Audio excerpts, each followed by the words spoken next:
stock of the day, I thought we'd take a look at News Corp after Rupert Murdoch has started the process to potentially reunite his media empire, News and Fox Corp, nearly a decade after the company's split. If a deal goes through, the combination will allow Murdoch greater control over his media assets and help the companies supposedly trim costs in a very competitive media landscape. Let's take a look at how the stock is performing today. It's one of the few that's up at the moment, up about 1%.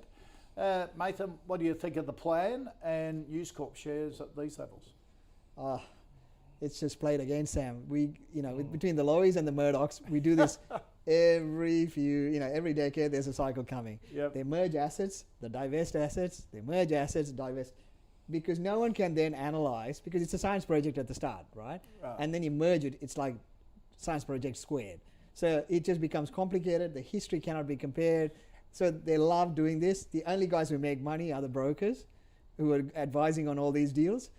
The Goldman Sachs, the UBS, they've been loving this. This is just, money for jam.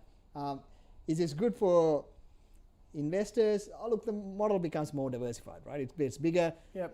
But it's a play on the cycle. You're playing the economic cycle. That's what it is. You've got two things that makes pretty good money. I mean, News Corp by itself, if this does play out, that, is basically majority is realestate.com. Right. That's where your valuation is coming from. The other pieces are doing better, at a time when it was just purely real estate. Yep. Now it's actually not too bad, but it's an economic cycle. I don't think the deal excites me as much because maybe I'm cynical. I've been around, seen this a number of times. I think if you're looking at the media play and you want to be there, the biggest gorilla in town is Nine Entertainment. Yeah. And then you go down 7. We like the small ones. We like Southern Cross. We like O Media. Unique play, cheap on valuation. So I think it plays well. Yep. And if I think News Corp's fine. If you're there, it's paying a good yield. It plays with the economy. So just realize that it's an economic cycle. This is a cyclical stock. It'll go down with the market. It'll go down with the economy, and then it'll come back up. So that's all you got to know. But not for you. No, I don't think you get the bang for your buck for that. Yeah, I mean, look, they're almost doing a pretty similar thing to what Nine Entertainment's done. I understand why they're trying to do it, I guess, because being a multi-channel obviously helps. It trims costs, but obviously, if you're getting one advertiser for one stream, you're probably getting them for a multitude of. So, I mean, they separated that off in 2013 to squeeze extra blood out of the Fox News. They obviously sold off 20th Century Fox for a good value. And as Nathan says, like now valuing it's going to be, almost impossible because I think there's a $1.6 billion lawsuit going on against the American firm. There's active buybacks in both stocks. So yeah, I mean, science project is probably the most precise way of putting it. But look, in terms of we're obviously looking at a downturn in the economy.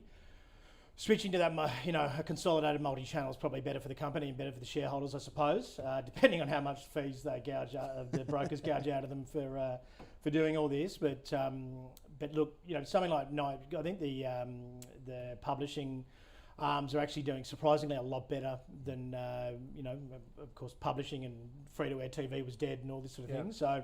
They've actually now, those businesses have improved out of sight, but I think Nine's probably ahead of the game there. They've got an active buyback going on for up to 10% of the company over the next 12 months. So I'd probably be...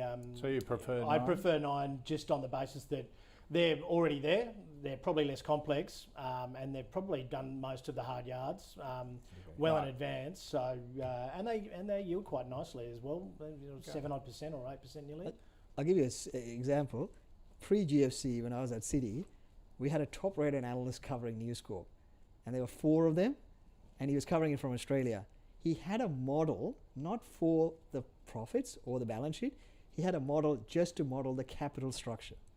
Oh, wow. Like he had a massive model just for the capital structure. So you had to have 2 models open at the same time because the capital structure was so complex. It had to be. So you can only imagine it's even more complicated now.